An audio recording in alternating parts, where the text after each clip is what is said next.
Hi, my name is Rusty Johnson. In June of 2024, I had the opportunity to travel to Centerville, Utah, and interview Frank White, the CEO of ATK Motorcycles. I hope you enjoy the interview and the story.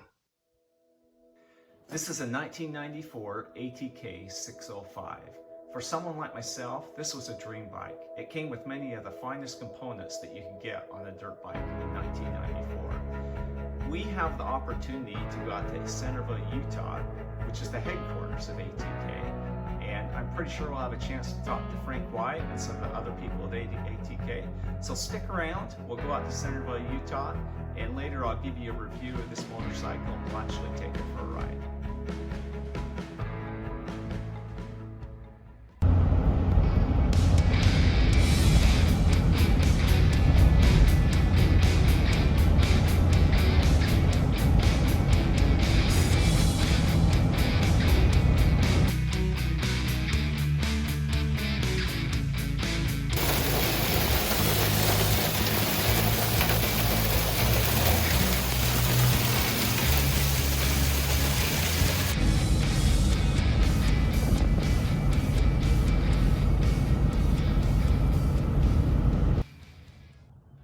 Well, good morning. It's a beautiful day.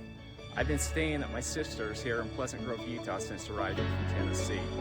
We're going to go out to Centerville, Utah to ATK headquarters and interview Frank White.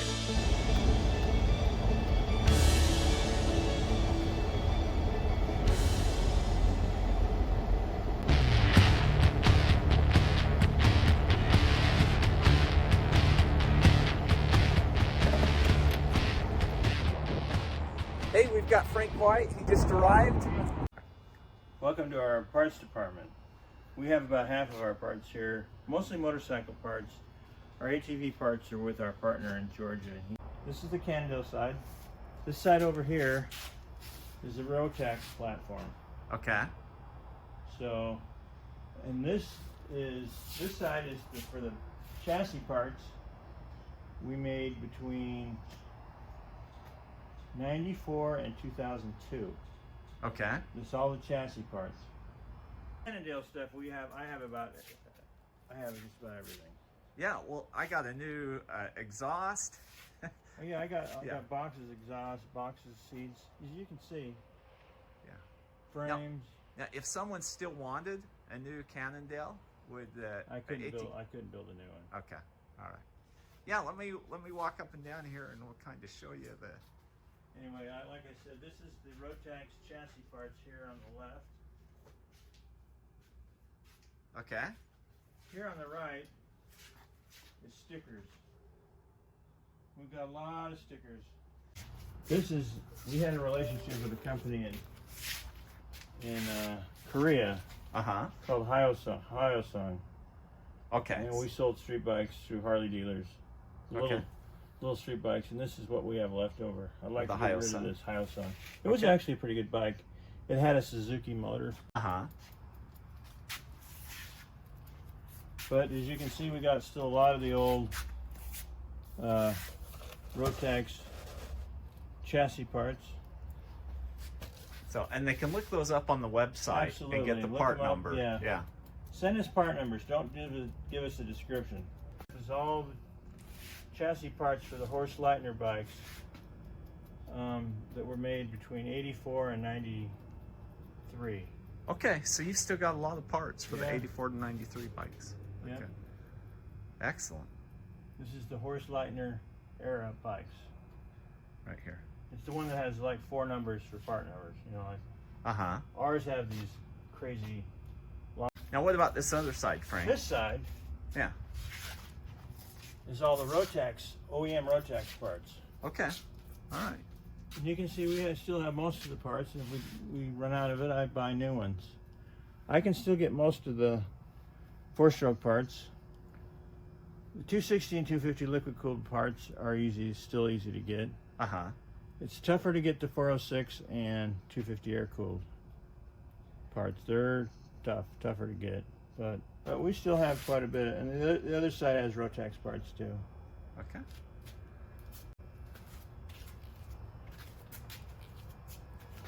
And these parts, Frank, on these? This is Cannondale. We'll get over here in a Okay, second. all right. Well, I need more lights. All these damn lights burn out. Can you still see? Yeah, we can still see great.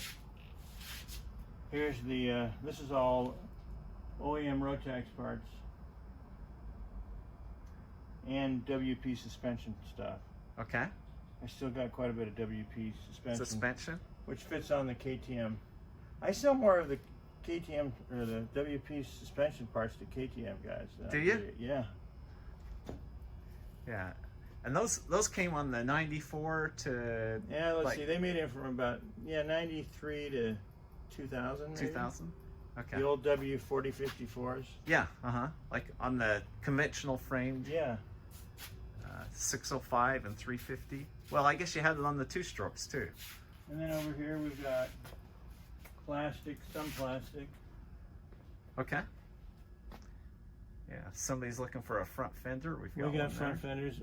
Some of the old stuff, if I don't have it, I keep some of the used. Sell it at half price. But I've got quite a bit of. There's quite a bit of plastic left. This is Cannondale plastic here. Okay. The ATK Rotax bikes, I love the KTM plastic. Yeah. So I worked a deal with them that we could use their tooling. So that's what we used on the side panels. They look good. They look real good. KTM has some great stylists. Yeah. They got a company out of Italy did a great job for them. We've got a lot of suspension components still. Yeah, I still have a lot of Olane and WP suspension parts. Shocks, springs.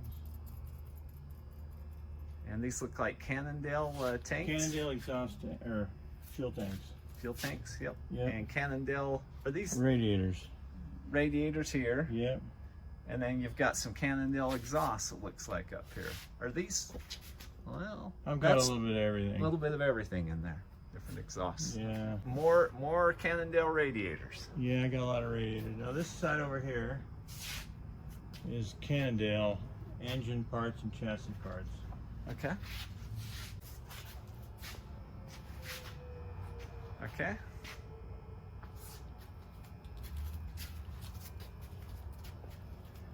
Ford does a good job of finding the part and getting it shipped out, that day, the next day.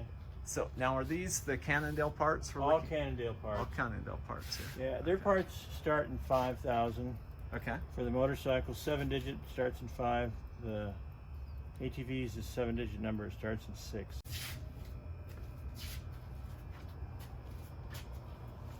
Here's our cables, brake lines.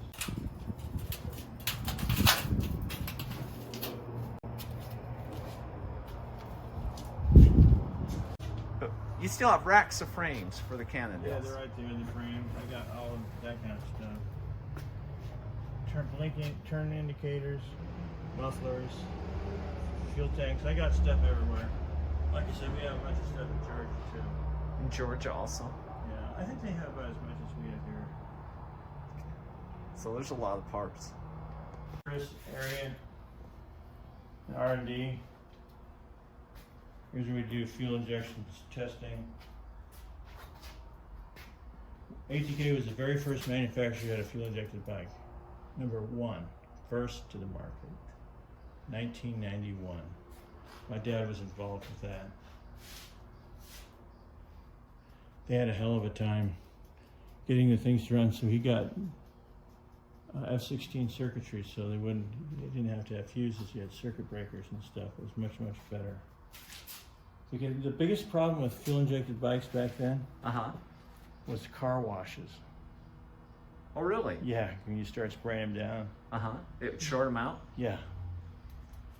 My old vintage bikes that I rode as a kid. I raced as a kid. I got the very far bike over there is 1970 BSA 500. Me. BSA 500, 1971. I rode that in a 73 Greenhorn Enduro. Day 1 I was in 7th place overall because I was in the same time as one of the top riders in the world. My dad was a movie guy, movie producer, made TV commercials. How I got started in the business is my dad did the TV commercials for Yamaha. So instead of getting paid, he'd get bikes. And I had one of the very first ones ever made. So was your dad a pretty good rider? Yeah, he was a pretty good rider. He was very cautious. He taught me how to ride. We'd go to the desert, probably every other Saturday. Okay. Did that for my whole growing up years. Had great memories. You know, just like the kids do now. You go out to the desert with your parents and your dad.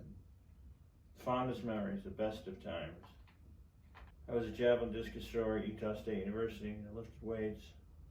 Tell me, your mother, Marie, worked at ATK for a number of years. Yeah, she worked here from 94 to, I don't know, a few years ago. Yes. Yeah, she was a tough old lady. She's pretty good with the books, though. Yeah, I liked having her around here. The dealers liked her. They could never pull anything over on her, but she'd always take care of business. Yeah. Well, she was good and she was fair. She was. Yeah. She was blunt, too. She's Danish. How did your dad meet your mother? You know, I don't even remember, really, to tell you the truth. I think my dad and her met her. My dad sang at her ward. Or I don't remember. They So at met church? at church, LDS Church in Casper, Wyoming. Oh, really? Yeah. Okay. So was your mom from Wyoming? No, my mother's from Cache Valley. Tell me about your wife. Where did you meet your wife, Frank? I met her in Utah State University. We're in the same ward as well. So you met your wife in church also. Yep. And how many kids do you have? 4 sons. And you told us a little bit about... This is the youngest one. He's autistic. He likes to ride on Harleys. Well, what was your first memory of ATK motorcycles? How did you get involved? I mean, obviously, I've been in the business for a long time. Been involved in it. My dad did a couple feature movies, and so I've had an affiliation with Mako for years. We've done stuff with them, and they went out of business in '82. I was 83. That's a long story, but I kind of needed to find a new bike. And so the first bike I went to was their Husqvarna, their first 4-stroke. Okay. I really liked it. It was an '84 4-stroke. And then I got an '85 Husqvarna, and I liked that. But then this bike came out called the ATK, and I saw it in the magazines, and I was very intrigued. I was driving up I-15, and I looked over my shoulder, and I saw one sitting for sale. And so I got off at the 45th South exit, went back and looked at it, and it was one. It was really nice. And I called my dad and told him about it. So then I talked to the guys at, I'm friends with the Laidlaw Harley Davidson group. They said that they knew the owner of ATK, so we were introduced. My dad, we struck up a relationship with the guy that owned it then. It wasn't Horse Lightner, it was a guy named Ken Wilkes. Okay. And it was kind of taxing Ken, and my dad and I started talking about it. My dad said to him one day, "You need to sell this company to Frank and me." So we ended up buying it. Boy, that's a story in itself. Oh, Tell me a little bit about it. I'll have to read through my old notes. Okay. It's in Cycle World magazine. Had a 3-page article on the acquisition of ATK, believe it or not. Okay. It was pretty factual. But we ended up buying it, and we moved it here to Utah. We moved here I moved here in '85. We moved it here in '93. Okay. My dad moved here in '90. So we moved here to Centerville. All right. Now, did you ever meet Horst Leitner? Oh yeah, I've met him 2 or 3 times. Great guy. He's kind of a mad scientist, Austrian. Yeah, I got a lot of respect for him. Did he ever talk to you about your motorcycle models or give you suggestions? Oh, sure. He's very opinionated, like most Germans, yeah. Austrian. But anyway, he really he sent me a note maybe 10 years ago that he wrote on our 250 liquid cooled. He sent me an email that he really liked it. He said it was a really, really good motorcycle. And it is a pretty good bike. Well, it's got surprising low end, and it still winds out pretty good. Yeah, and Steve Pitts, our racer, who's my age, a little older than me actually. Yes, I do know. He's won I don't know how many national age classifications and Yeah. desert races. It's held up pretty good. Well, I think Steve has taken the stock bike and he's kind of taken it one step further. I've ridden Steve's Yeah, his bike. bikes are good. You know, Yeah. back when we developed, they didn't have key-hand carburetors. He puts a key-hand carburetor in it. He's suspension. He's upgraded it. Yeah, exactly. He's modernized it. Yes. My only thing about the bike is I didn't want a motocross bike. I wanted an off-road bike. Yeah, a trail bike. And so race bike. You asked me what my thought. I wanted a motorcycle that I could ride up the canyon just south of Logan, Providence Canyon. Okay. You been up Providence Yes. Canyon? Well, I think I've been up where one of them there. It's one that all it is torquing up around the rocks. I want a motorcycle with mega torque. Yeah, we were riding. Anyway, we came to a hill and people were having a hard time getting up on it. And my tire was a little worn on the 605 and I was having a little bit of a hard time getting up on it. And I jumped on my friend's ATK 250 LQ. I went right up it. Yeah. And I was shocked because two-strokes generally don't have a low end that's similar to... Yeah, I wanted to make sure that it was one that had torque. Torque is what's the key. It's not horsepower, it's torque. Yeah. People don't know that. And I like bikes that don't rev either. Yeah. Well, I mean it revs. The LQ, it's still rev, but it had a surprisingly good low end. Yeah. It was, you know what it was? What I always say, I want an engine that runs like my old Mako's. Uh-huh. Now, I haven't ever ridden a Mako. Electric. So. Uh-huh. It has that electric feel. Yeah. Where you turn it on, it just comes on even. Yeah. The more you turn, the more it comes on. You don't have any of these weird Peaks. peaks. I don't know how people can even ride those bikes. Yeah, well, I've ridden like a CR500, and I kind of enjoyed that kick, that little bit of... Yeah, but if you're racing, you wouldn't enjoy it because it'd wear you out. It'd wear you out. It wears you out. Yeah. For just having fun and after... You know, Ty Davis and I Ty used to race for us Uh-huh. years ago. He won a couple world champion off-road four-stroke championships for us. I remember coming up to him at the end of the race and he'd finish second. I said, why won't, Kawasaki made him race that KX 500. Uh-huh. Because that's the only thing it was good for. I said, why don't they put you on a 250? You'd win these series. Well, they won't let me. They want me to ride this bike because we need to sell them. Yeah. The best bike out there in the desert down here would have been the 250. It all depends where you're riding. It does. It does. I agree. You know, if you want sand hills, KX 500. You need a bigger bike. You got to go around trees and bumps and all that other crap. A small one. Smaller bike. Small four-stroke, yeah. The best bike I ever rode the mountains, having affiliation with Husaberg, they sent me one of their Works factory bikes once. It was a 350 bike that they rode in the 6 days. Uh-huh. Yeah, I rode it up here. Oh, it was so good. Because I think a lot of times you got too much power, and so you're always kind of deflecting and fighting the power. This thing was just like the perfect size. It was a 354 or 400, I can't remember, but it was just a perfect bike for the mountains. And when we get to the desert, I like the 600s, and that's why Husaberg made the 650. They made it for me. Oh, really? Yeah, because we were going to take him over. Oh, I didn't know that. Yeah. Well, tell me a little more about that story. I'll have to read back through my notes. I developed a relationship with the Husaberg guys back in the end of '99. Okay. And KTM was going to sell it to us. So we had grand plans, us and the Husaberg guys. Okay. And it didn't materialize. That's another story. But, it's interesting is I kind of got their perspective. They spent time over here and I spent time over there. Now you say over there, where? Sweden. Sweden, okay. Yeah. So you traveled to Sweden and... Oh yeah.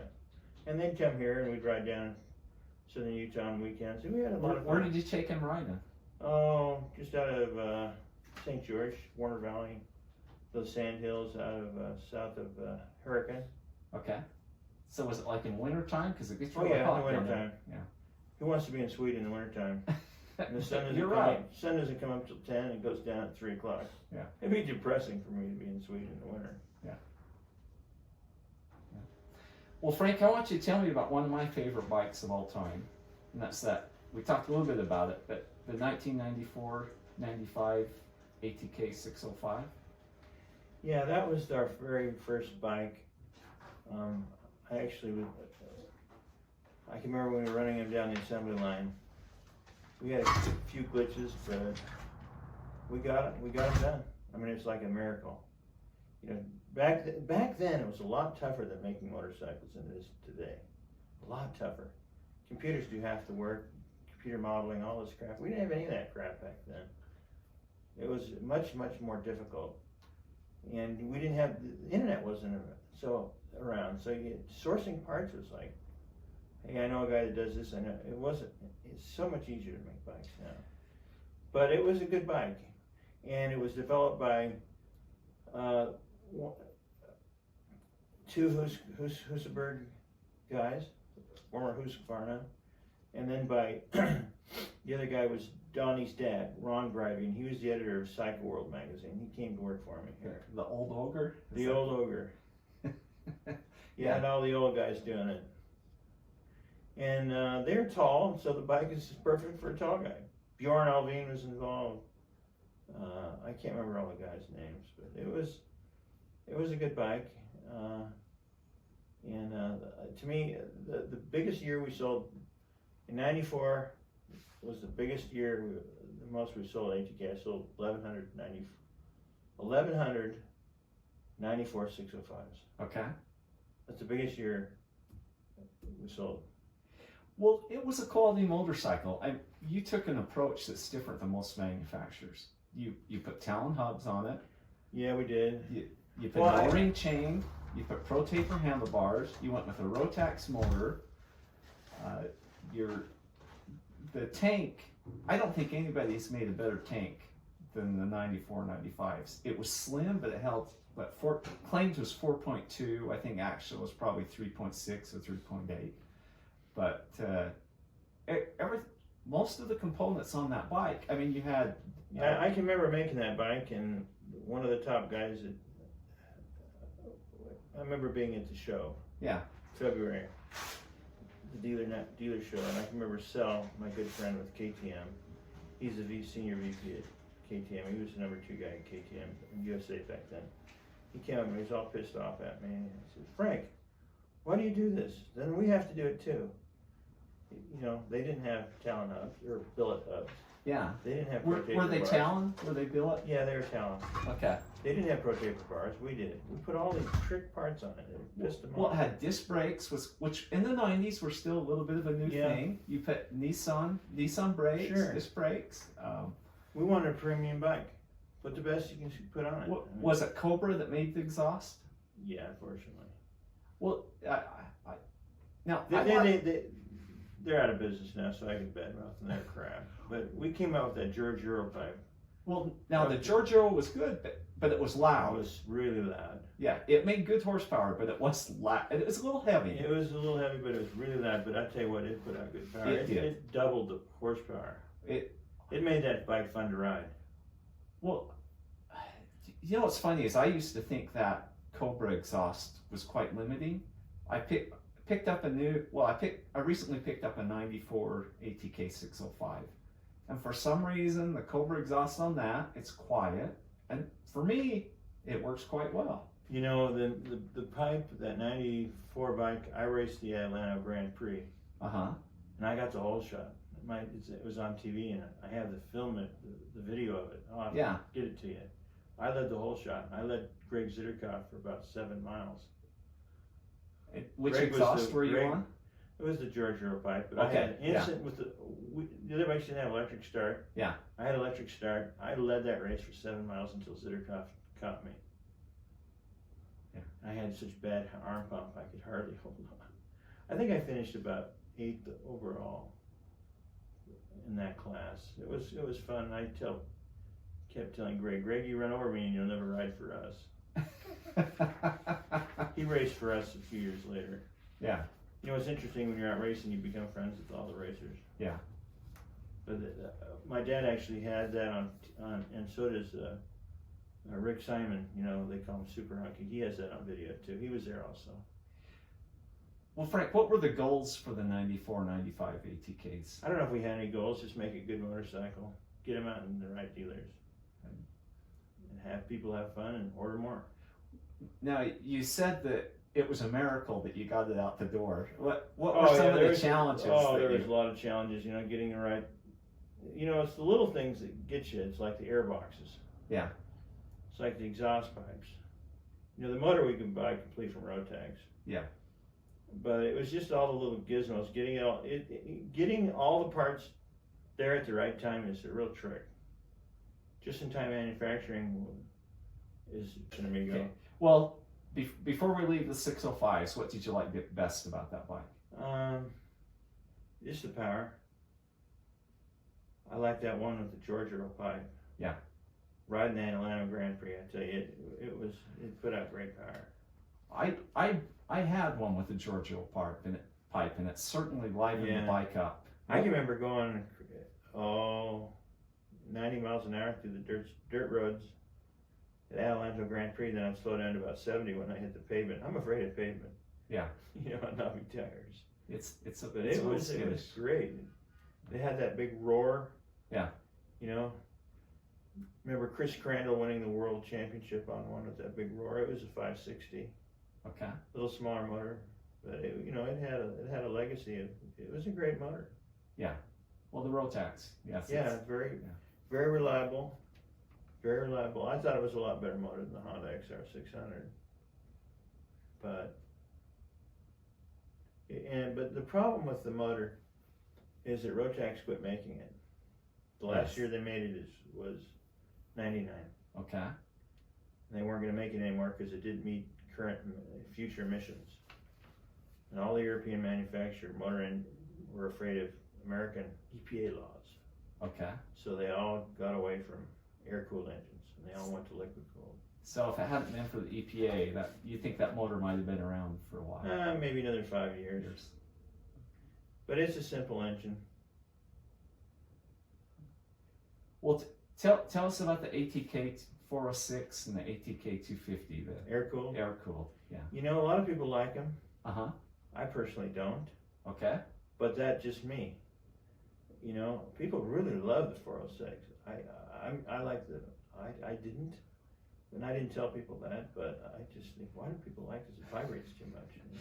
Well, there were two different versions. There was a 6-speed and a 5-speed, right? Yeah, the 6-speed. Rotax didn't like us with the 6-speed because we blew some up. Well, would it blow the transmissions? Yeah, it blew the transmissions up. I don't think they were strong enough.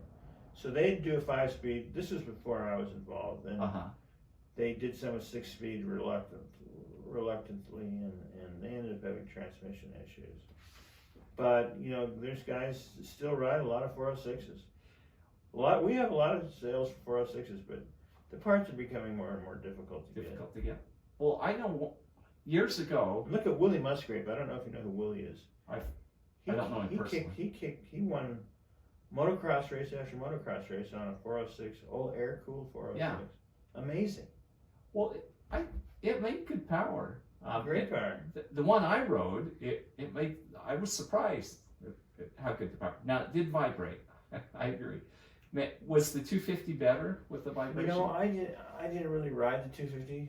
I mean, we had a guy that did really well in the Baja. I can't remember his name, but it was a 6-speed. And it put out good power, but it was so goofy looking. But and they quit making that engine too. They quit making the 406. The 406. Yeah. Well, they made them for themselves. When they had a company, it was Can-Am. Then they got out of the business. We took their place for years. Yeah.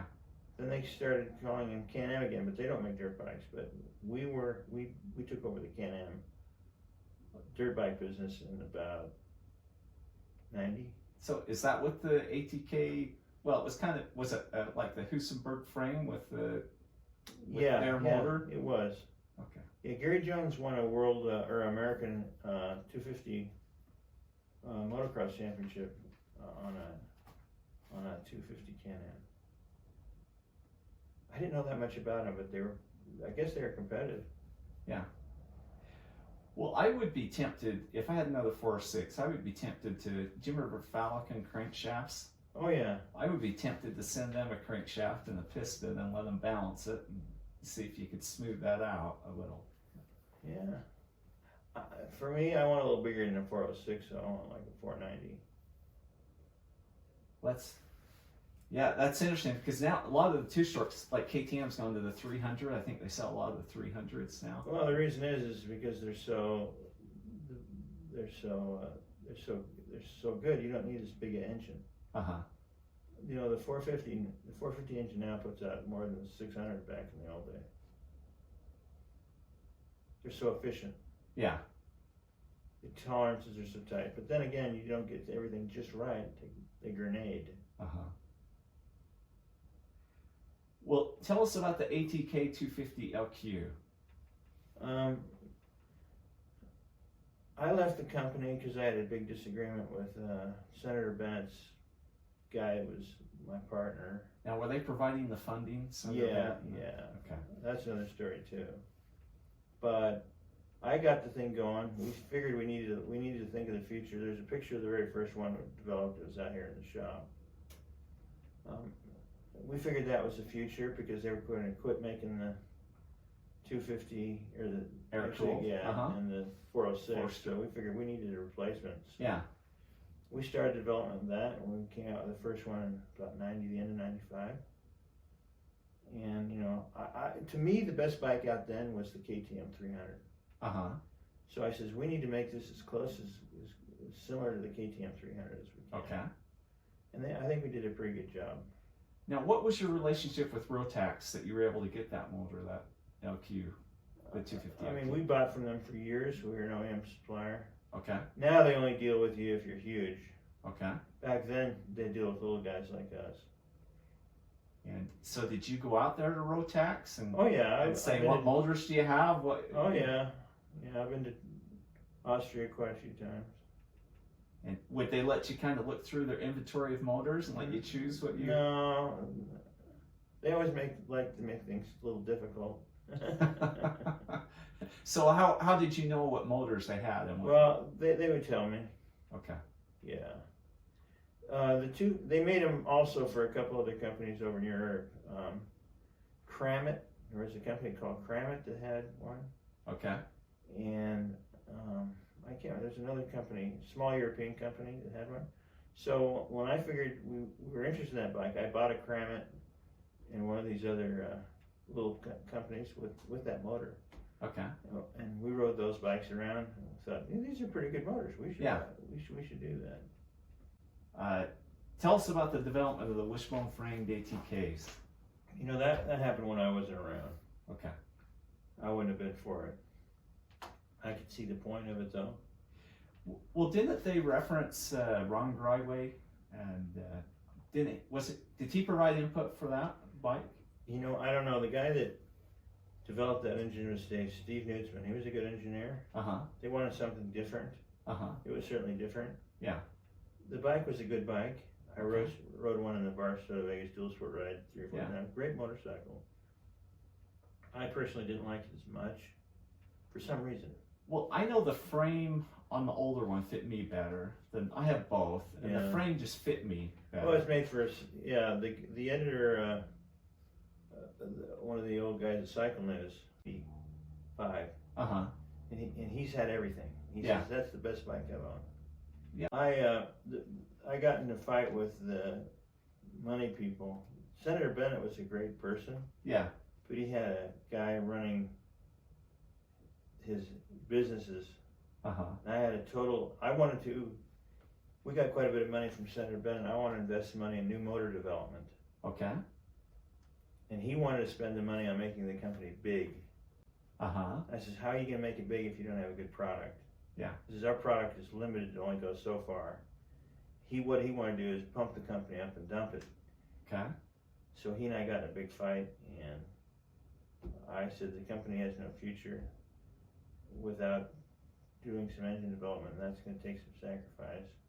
What's the story with the Rotax powered four-wheeler, the ATK? Oh, you know, we actually made 2 of them. There's a guy in California that did that, and Rotax put the squash to that because they didn't tell us, but Soon thereafter, they developed a four-wheeler of their own. Oh, really? Yeah, guess who developed it? Who? ATK, right across the street. They paid us to develop it. It was their first one. Rotax paid you to develop No, Can-Am. Well, the company that owned Rotax did. Oh, so Can-Am. Rotax is owned by Bombardier. Okay. Bombardier didn't want Rotax making four-wheeler engines for us because they wanted to get in that business themselves. So the parent company of Rotax, Bombardier, okay, didn't want you building four-wheelers with a Rotax motor because they wanted to do their own. Yeah, and we later found out, and they came to us and said, we're not going to sell this engine for you to put in a four-wheeler, but we want you to develop our four-wheeler. So we secretly developed it across the street. Now, it seems like I saw an article where it seems like that was a pretty good four-wheeler. Yeah, it was. It was, sure. I mean, the four-wheeler development all comes from the West Coast here. Uh-huh. And they had, I think his name is Alan Knowles. But anyway, we developed two of them, and they were really good. I mean, I got pictures of them somewhere. I still have the magazines they were in. But, you know, if you're not going to get a motor for it, we got obviously in the four-wheeler business once we acquired all the Cannondale stuff. Sure. What was your favorite Rotax ATK? Well, 605. Did you have a favorite modification that you would make to your bike, or did you run pretty much stock? No, I put that George Earl pipe on it. Okay. Tell us about your favorite memory or race on one of the Rotax powered ATKs. You know, I don't know if I really have a favorite. I used to go to all the big motocross races when we were. I went to a race once where we finished 1, 2, 3. Oh, really? Yeah, Zitterkoff, Mike Young, and Gordon Ward. They all raced for us. Uh-huh. Hangtown, the White Brothers World Championship down in Southern California. I don't know if there's really one. Ty Davis did great for us too.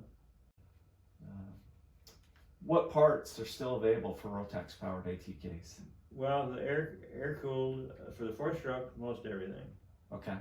For the 2 strokes, liquid cooled, most everything. For the air cooled 2 strokes, unfortunately, about 25%. All right, let's switch to the ATK Cannondale era. How did you get involved with Cannondale? Of course, Carl Kramer, the editor of Dirt Rider magazine, was a friend of mine, and he said, "Hey, Frank, I went down and tested a new bike, Cannondale." I says, "How was it?" He said, "Well, pretty good." And the editor then, Ken Fout, made it the bike of the year. Yeah, I remember soon that. thereafter. And was it like 2001 or? No, it was actually 98. 98, okay.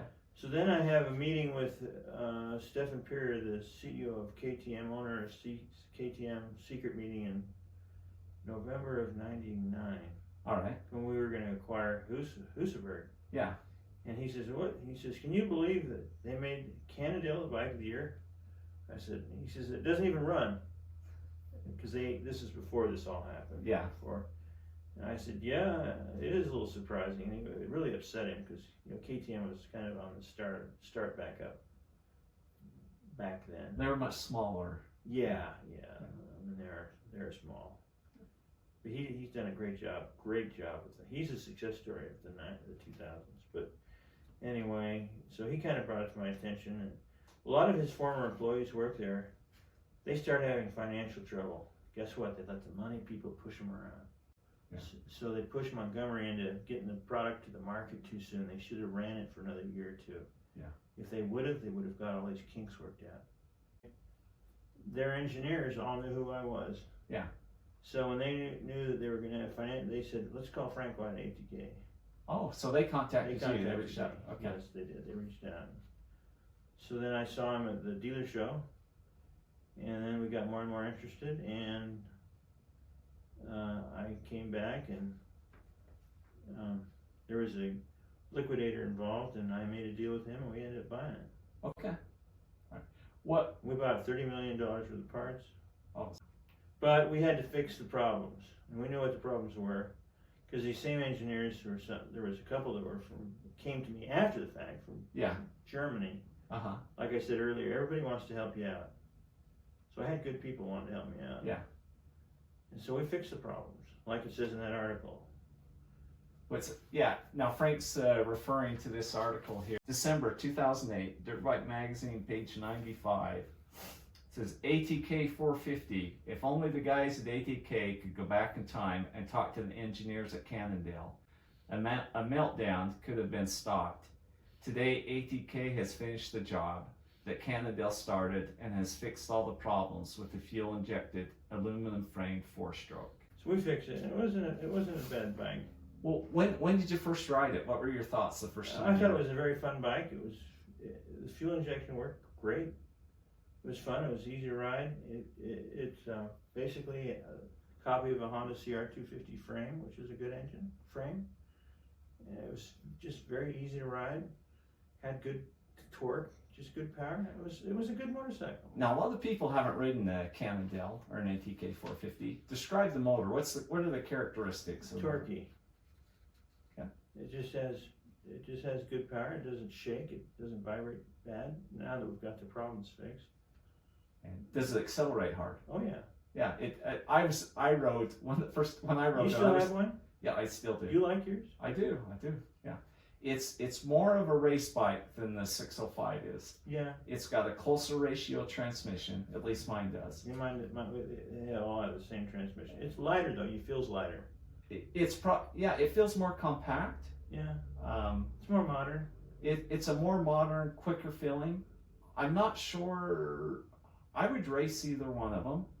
I'm not sure. I like that old 605. But, I like this. If I had a desert race where I was at high speed, yeah, through Nevada, I'd take the 605. Most desert races, I'd take the 450. On the tighter, like a tighter trail, the 450. Yeah, I won a gold medal on the 6-day qualifier. I rode it on the 450. I get tired of people bitching about how the bike wasn't reliable. That's why I decided to race it. Would you let me ride your bike? This is years ago. Do you remember that? We Yeah, went I out to do. Knowles, and I was so impressed with it that I was in school at the time, and I didn't have I only had money for tuition, but I was like, when I get out and I get a job, I'm going to get me one of those. Yeah, and I have the last one we made at my garage.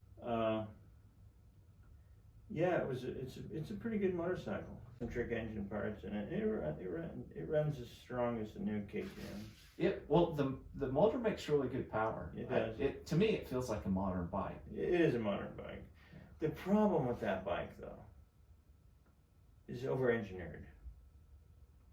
If you let engineers do what they want, they'll over-engineer everything. You got to be able to say this is enough. And so it's just too expensive to make the engine. Can you share any details of the agreement with Cannondale that ATK had? There was really no agreement. We just bought the parts. You just bought the parts. Okay. Yeah, they went bankrupt and I bought everything, all the physical property. You raced the ATK Cannondales. What was your best race? Myself? Yeah. This one here, the gold medal On the the 6-day qualifier, winning my class. That's probably. Yeah, when I was 45. When I was 45 years old. Yeah, it was a 6-day qualifier. Okay. And So they have like 3 of them across the country, and if you do that, you qualify for the 6-day. Okay. And your ATK Cannondale held up just fine. Yeah, I got a gold medal. Yeah. And in an 8-hour race, lots of things can happen. You can get tired, you can break down, you can run out of gas. All kinds of things. At the end of the day, you know what? I just rode my pace. And I won my class. I was number 1. Oh, really? That's all you need to do. Just figure out what you're going to do. To hell with the rest of them. They can go as fast as they want. Yeah. I don't care. That's how I won the number 1 plate in the USRA a couple times. The desert. What years? Which bikes? It was a 605. Do you still ride an ATK 450? Oh, of course. My Parkinson's just sent me back a little bit. What is your best memory with ATK motorcycles? I think it was probably the 94 dealer show in February, Cincinnati. I was on the cover of Cycle News that week. Okay. At the dealer show that they're giving out the free. Uh-huh. And I was also Cycle World's Success Story of the Year. Oh, really? Yeah. I got pictures of both of those Uh-huh. that I can forward you. Okay. And then when we were at the show, we had a ton of people in our booth. And I can remember one of them was Roger DeCoster. I can remember spending time with him. And a lot of the top guys in the industry come. And a lot of it was because of Ron Greivy. They were all friends with Ron too. Yes. Yeah, Ron Greivy. But we were on top of the world back then. And then I got out in '95 and would have focused on development, new motor. ATK could have been a success, but instead they went the way the other guy wanted. So you left in '95. I left in '95, and the company in '99 called me. I remember Senator Bennett's lawyer calling me and say, "Frank, we're in desperate trouble." And I remember going back and seeing Senator Bennett, who I had no animosity to, even though they kind of kicked me out of the company. He says, "Frank, I've learned a lot of things. I should have kept you involved. If we would have spent those millions of dollars into developing, because back then, that's when the Husaberg came out. Yeah. And that's why they were so successful. They had this lightweight four-stroke motor. That's what we needed to do to stay in business." Well, Frank, thank you. It's been a pleasure to be able to come out here and visit with you. And certainly. Gain some additional insights. Interesting questions you asked me to bring up some old memories.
This is a 1994 ATK 605. For someone like myself, this was a dream bike.